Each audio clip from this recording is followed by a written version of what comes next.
Hey sports fans, I'm Luke Lamery and welcome back to another episode of UT Zone Torch Sports. We have a fantastic episode for you today as we are back with the same crew of Jackson, Zach, Colton, and Luke on the Orange Zone. After that, you'll hear Sophie and Caitlin talking pro and college football, as well as some NBA on Pick 6. You'll also hear from our Rocky Talk crew, talking everything sports, and then Brendan on Sportscast. We hope you enjoyed this week's episode. Thank you for tuning in to Torch Sports.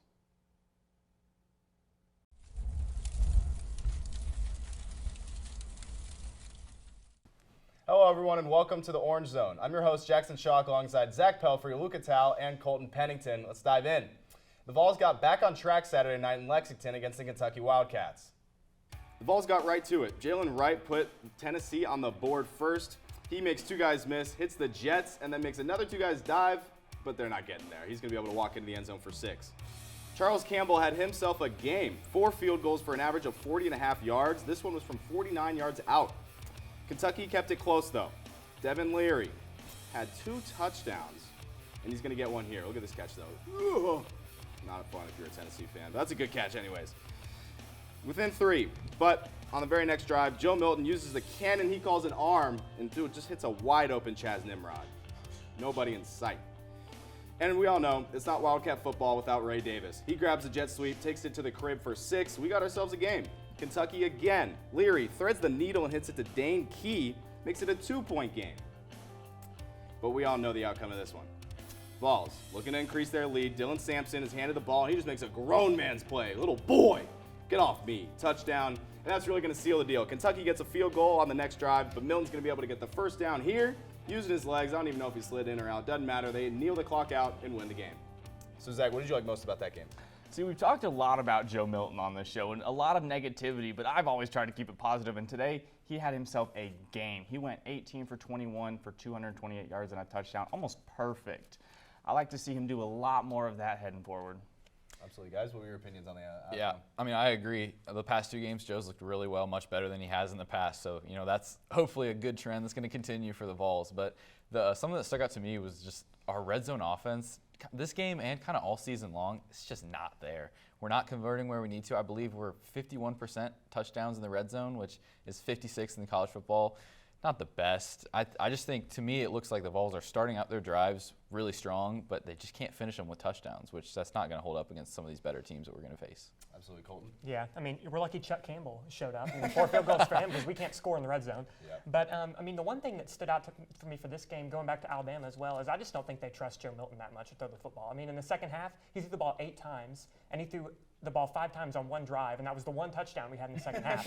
So I don't know why they're just – I mean, against Kentucky, we were able to run the ball effectively, and Dylan Sampson looked amazing once again.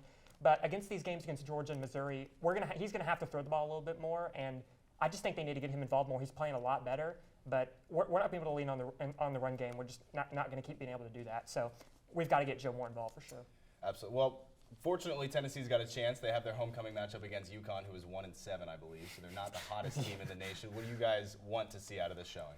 I mean, I think this is a great game to show that we have a sophisticated offense and some good play calling. To me, this whole season, the play calling looks super uncomfortable. It looks like we don't know what we're doing. It's very predictable, and especially in the red zone, like you said, we're not using Joe Milton as much as we should, I think, personally. It feels like once we get far enough down the field where he can't throw those long bombs, they're not letting him throw.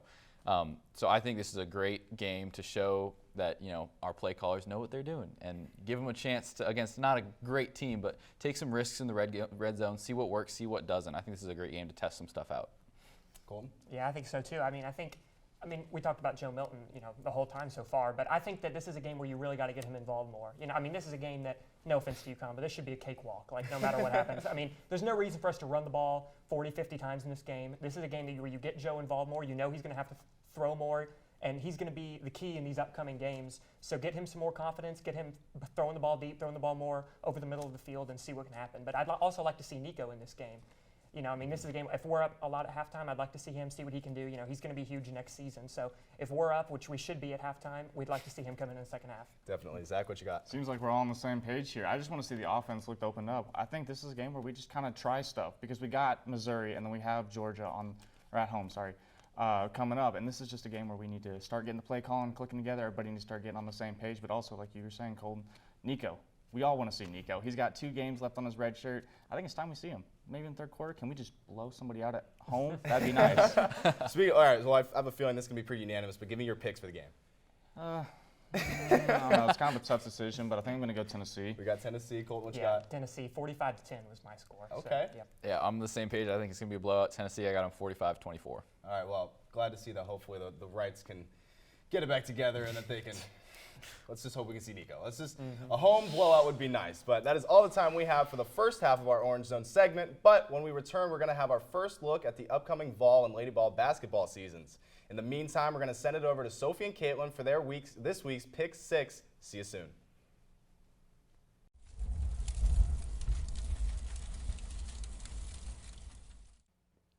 Hey everybody, welcome back to another episode of Torch Sports. I'm Sophie Starkey. And I'm Caitlin Gill.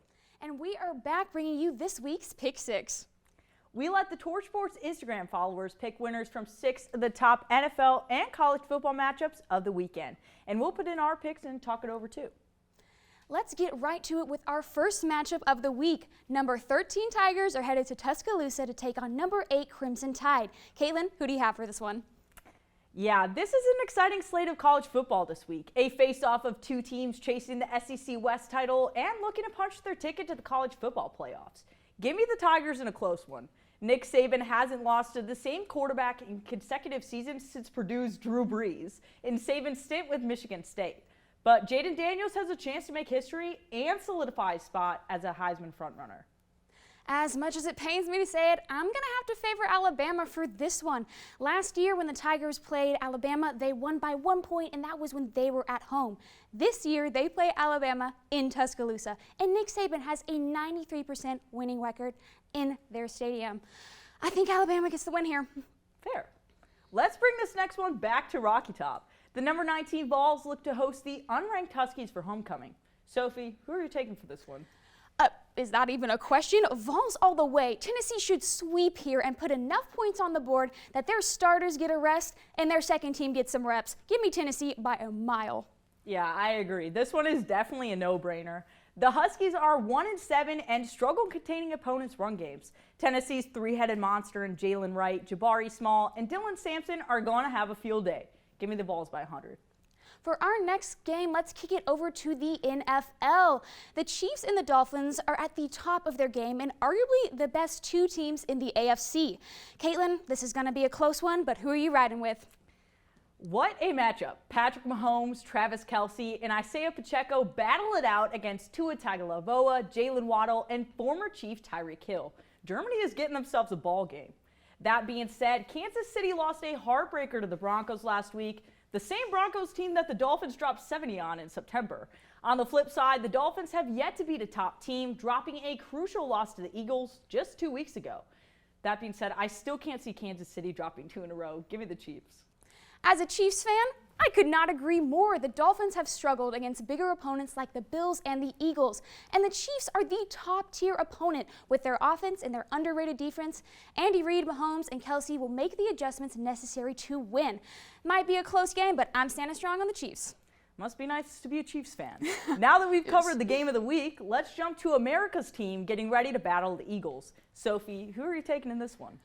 Well, the Cowboys are coming off of a big win. Dak Prescott is really utilizing CeeDee Lamb, and their defense with Micah Parsons is getting pretty intimidating, and they're going to be coming back for revenge after last year's game. All that said, the Eagles just find a way to win. They have super weapons like Jalen Hurts and A.J. Brown that just give them the upper hand. Should be a great game, but give me the Eagles.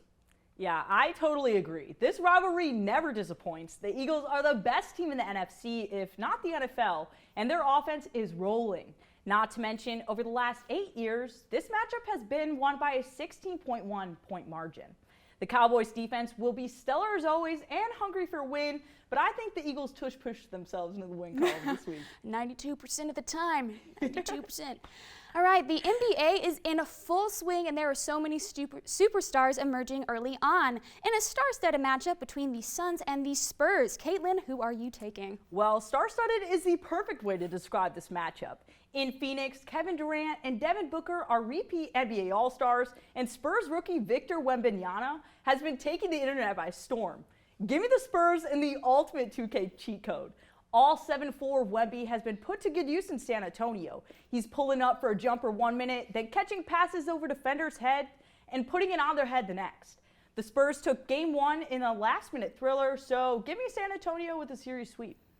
I've got to agree with you on this one. With Beal out and possibly Booker, the Suns are going to struggle, and that's a lot of pressure on Kevin Durant to really just lead their whole offense. Will probably be another close game, but I think the Spurs will pull out their second win of the week against the Suns. Speaking of star-studded rosters, it doesn't get much better than Milwaukee and Brooklyn. Sophie, there's no right answer. Yes, there is. But who are you taking in this one? Well, you're going to be happy with my answer, Caitlin, but Brooklyn really hasn't lived up to the hype they achieved in the postseason. Simply put, Milwaukee's just better. They're more well-rounded, and they have a real opportunity to clinch home court advantage throughout the entire Eastern Conference. Give me the Bucks. I like that answer. There we go. You know me. Give me MKE. It is freak time in Milwaukee. Giannis Antetokounmpo is off to an electric start, averaging 27.3 points and 10 rebounds per game. And Damian Lillard is right behind 34 with 23.3 points per game, including his 39-point debut, the best of any Buck in history. But the real X factor for Milwaukee has been the bench. Bobby Portis, Pat Connaughton, and Cam Payne are the absolute game changers, putting up 43 points in the Bucks playoff rematch against the Heat. This Bucks roster is scary, but I love scary. Well, that's all for today's Pick 6. Now off to this week's segment of Rocky Talk. That's all. See you next week.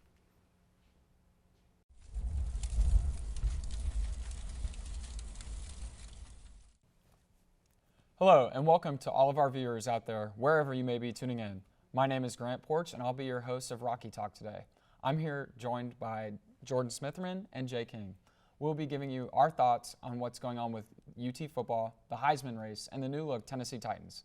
First off, let's talk the homecoming game Saturday against UConn. Jordan, give us your thoughts about how the Vols will fare against the Huskies. Okay, I think this will be an easy dub for the Vols. They're coming off an impressive and gritty road win where Joe Milton threw for over 200 yards, and they also rushed for over 200 yards. And the offense, I feel like, is starting to click because Joe Milton hasn't thrown any interceptions. He was 18 for 21, and he's just playing his clean football right now, which is what we need. And so hopefully that will carry over to UConn, who's a 1-7 team, so they're not really any good. They don't really pose a threat to us.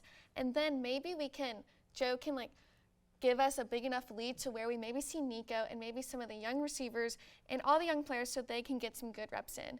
And also the defense continues to ball, so I think they'll keep that up against UConn. And hopefully this game will just give the Vols a little break before they have their tough stretch of the season against Georgia and Mizzou. Yeah, I mean, if this game gives them any trouble at all, I'll be very concerned. Joe Milton's not going to struggle against them, and I hope to see Nico right after halftime, essentially. That's how bad the result will be of this game. But, Jay, what do you think? You know, this might be a bold prediction, but I have Tennessee winning this one. In all seriousness, though, it's pretty much just a second bye week for us, right before our huge matchup versus Missouri and Georgia back-to-back. And I think this week, after a down game and a half, I think the defense will come back and dominate like they did up until the second half of the Bama game. I say that we will hold UConn to probably under 20 points, and I think we will really just stick to the ground game the whole game. And maybe we might get to see Nico in the second half, just like what Jordan said, if it gets out of reach for UConn. Well, one thing that is also getting out of reach is the Heisman race. The Heisman race is heating up more than ever as there are really only 6 options left in the Heisman race. The reason I say there are only 6 true contenders remaining is because according to VegasInsider.com, the player with the 7th best odds is Brock Bowers.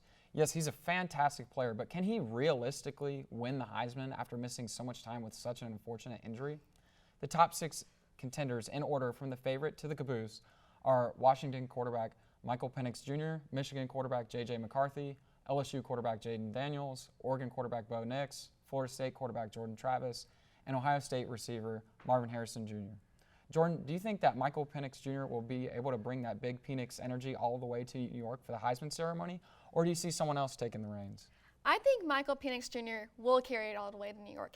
I was having a tough time deciding between whether I should pick Michael Penix Jr. or Bo Nix, but then I looked at their head-to-head matchup, and Penix had such a more impressive game than Bo Nix. Bo Nix still played well, but Penix just impressed me more. He had 4 touchdowns and only 1 interception, and he scored enough and willed his team enough to score 36 points to beat an impressive UConn team. And Michael Penix is this Washington team. If you take him out of the offense, this Washington team would be so much different without him, and like not 8-0 certainly. And he is the MVP of this team, and he has improved each year. And the fact that Washington is 8-0 in a highly competitive Pac-12 conference is truly a testament to him. And I don't think we'll know who wins the Heisman until the end of the season. So it might come down to the Pac-12 championship where Penix and Bo Nix face off again. But for right now, I got to go with Michael Penix Jr. Yeah, he certainly has a strong case. So, Jay, do you see things the way that Jordan does here?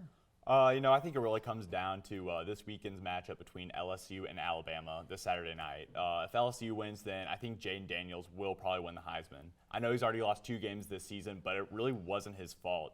You can say that he struggled in the loss to Florida State, and I would agree with you for that.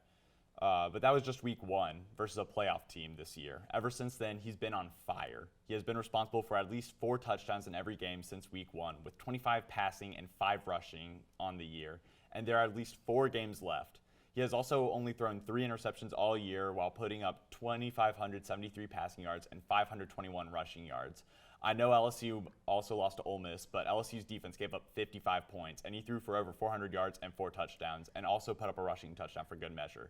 So that loss was definitely not his fault. Also at a game like Missouri when he put up 32 points in the second half and a comeback win, and I think that if LSU beats Bama, he's an easy favorite for the Heisman. If not, I think Michael Penix will win.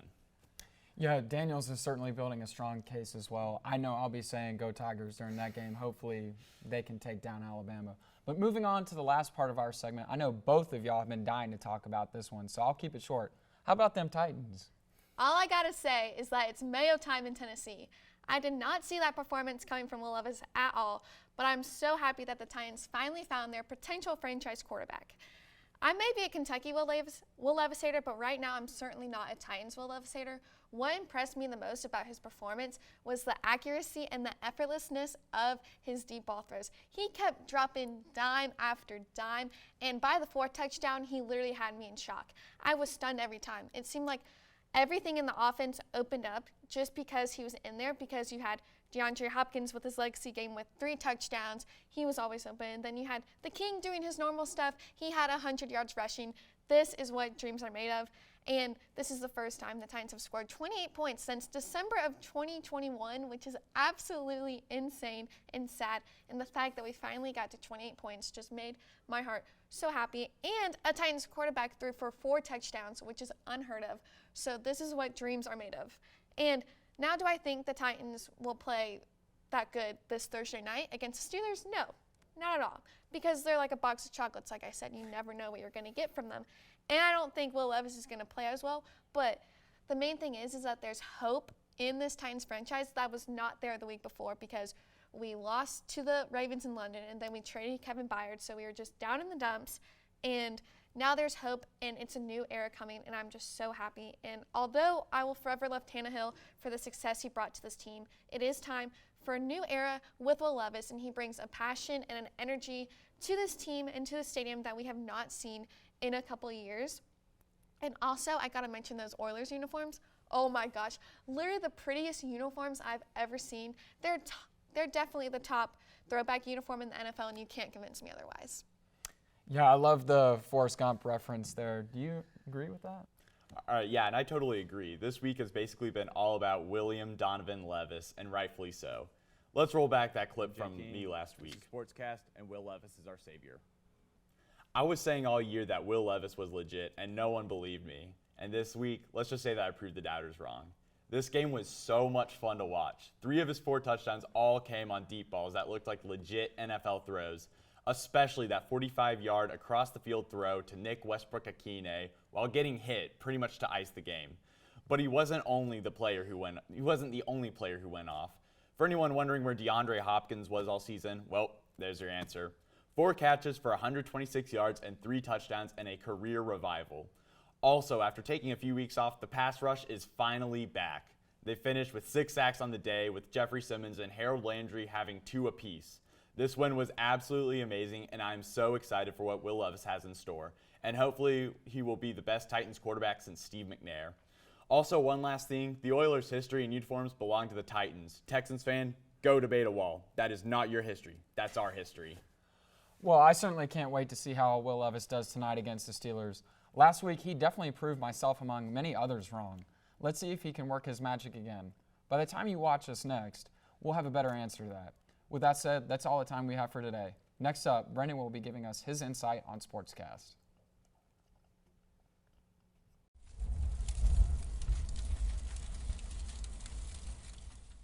Hello, everyone, and welcome back to the Orange Zone. That's Zach, Colton, and Luke. I'm Jackson Schock. The basketball season has arrived, and our Orange Zone crew will be giving us a look at what we should expect from both the men's and the women's teams this year. We're going to start with the Lady Vols. Give us your prediction on who you think a player is that is really we're just going to see a lot of this year. I mean, I think you got to be looking at Sarah Puckett to step up. Sarah Buckets, if you will. You know, last year she was almost 92% from the stripe. She hit 26 threes, and that's not including the 24 she hit her freshman year. I think she's going to be definitely a player that you're going to see step up in this roster for the next season. Zach? I think it's got to be the team leader, Rickea Jackson, one of the best to do it. Number 3 in scoring, number 4 in field goal percentage, number 5 in free throws, and number 15 in rebounds in the SEC. She is what holds this team together. Colton, who you got? Yeah, I'm going to go Tamari Key. I mean, we missed her last year, and with her post presence this year, that's going to be a huge addition. I mean, that's what we were missing last year was a big girl that in there in the post, and I think she adds that. She's the all-time leader for the women's basketball team in blocks. She was a 2-time All-SEC defensive team selection, and she could easily be the SEC Defensive Player of the Year. And she's got to show up for us to be successful for sure. And what do you think? I mean, when you think about the season coming up, obviously there's a lot of optimism when you think about the Lady Vols and both teams, quite frankly. But when focusing on the Lady Vols, what do you think the ceiling and the floor is going to be for both these teams, or for the Lady Vols specifically? Yeah, I mean, I'd love to say that we're going to finish first in the SEC, but the LSU women's basketball team is one of the best that there's ever been. Their roster is unbelievable. They've got a super team. Yeah, but I mean, if in terms of national championship, we could definitely win the national championship. I mean, anything in March Madness is possible. We've got a lot of great players. I mean, Rickea Jackson, AP All-American candidate for sure. She could be one of the best players in the whole country. And like I said, anything can happen in March Madness. I mean, Jewel Spear, Tamari Key, all kinds of really great scores.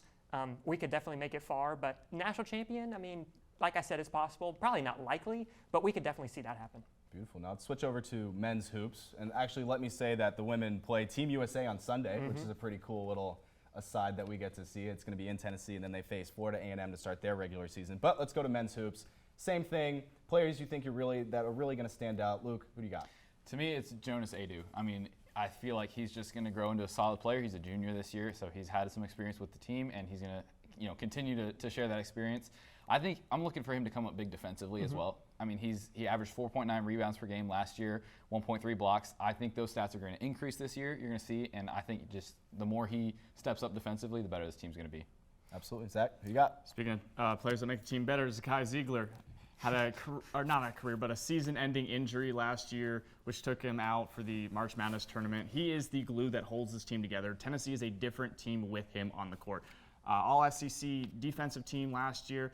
I think he's one of the greats, and he's going to take us to the promised land. Colton. Yeah, give me Dalton Connect. I mean, Yeah. transfer Northern Colorado. I mean, led the Big Sky last year in scoring. I honestly think he could lead this team in scoring as well. I mean, Vescovy, he's really just a three-point sniper. I mean, there's games where all he takes is three-pointers. But Dalton Connect's a three-way scorer. I mean, mid-range, outside, inside. I mean, he can do everything. I think he could be absolutely amazing. He could be the best scorer Tennessee's seen in a really long time. I'm really excited to see him play. That Michigan State play was pretty cool. Especially exciting, eh? So, same question, Colton. I'm going to ask you, where do you think the ceiling is and the floor is for this men's hoops team? Yeah, I mean, I think Tennessee's the best team in the SEC. They're one of the best teams in the country. And I've been going to Tennessee basketball games since I was a kid. And this could be the best Tennessee basketball team we have ever had. I mean, point blank, period. I mean, we got so much depth. I mean, guard position, post position, everything. I'm so excited for this team. I mean, Rick Barnes, he's had some trouble in the tournament in the past, so we could easily see an early round exit like we do a lot, but the national championship is certainly on the cards. I mean, in terms of the SEC, I mean, there's a lot of question marks with some of these teams. Kentucky, pretty much a team of all freshmen.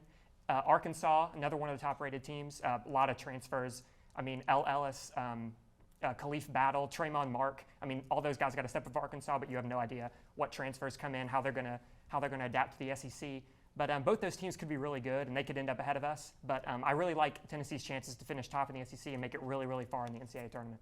All right, well, Tennessee Tech is the first Vols' real opponent that they're going to face. Their exhibition games are over. That Michigan State one was pretty fun. But that's all the time we have for Week 7 of the Orange Zone. For Zach, Colton, Luke, and me, that is all the time we have. Thank you so much for watching, and we will see you right here next week. Peace.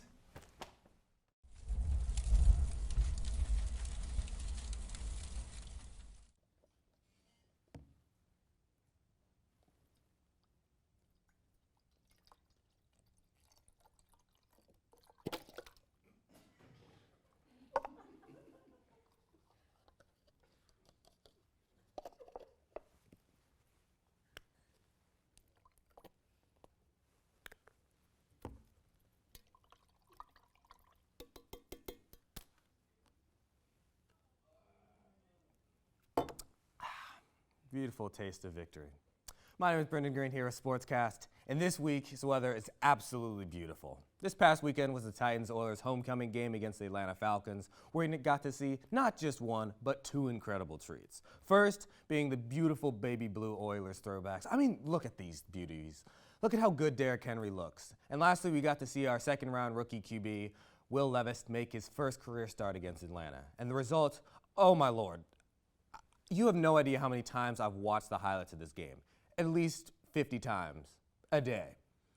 William Donovan Levis, a guy that's been through so much adversity in the past 6 months. From a guy that was talked about being a top 10 pick before the draft, possibly even the number 1 pick in the draft, had to sit in the draft room come draft night, not even hear his name being called in the first round, to getting selected in the second round by the Titans, but having to sit behind Ryan Tannehill and Malik Willis for all of training camp, splitting playing reps in his first preseason game to missing the rest of the preseason with an injury, and lastly, losing his girlfriend, Gia Duddy.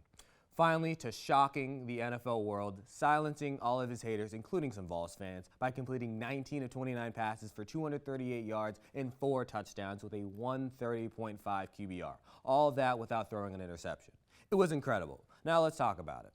3 of Levis's 4 touchdowns were deep passes. A 47-yard touchdown to D-Hop in the first quarter, a 16-yard touchdown reception by D-Hop again in the second quarter, a 61-yard bomb to D-Hop for the third time in the third, and a 33-yard touchdown to Nick Westbrook-Akine in the fourth. But that's not all. We got to see, after a 2-week slump, the Titans' front seven had an amazing showing in the Oilers blue. The leader of the defense, Jeffrey Simmons, had 2 sacks and 6 pressures, including forcing a fumble in this first half that led to the second touchdown of the day.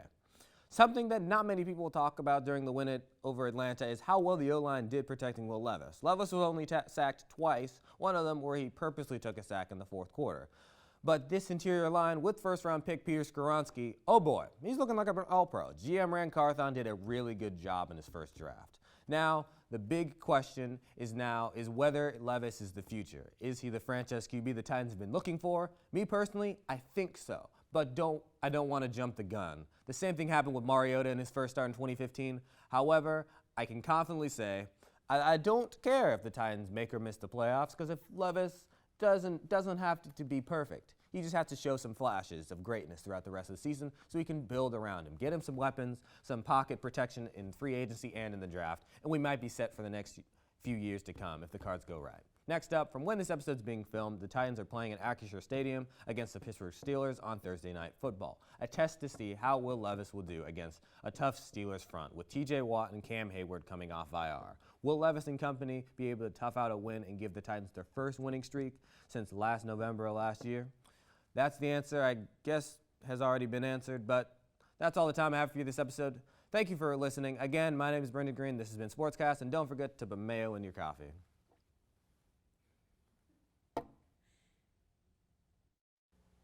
That concludes this week's episode of Torch Sports. Thanks for tuning in, and don't forget to follow us on Instagram at Torch Sports UTK and on TikTok at Torch Sports. We'll be back next week, and as always, go Vols.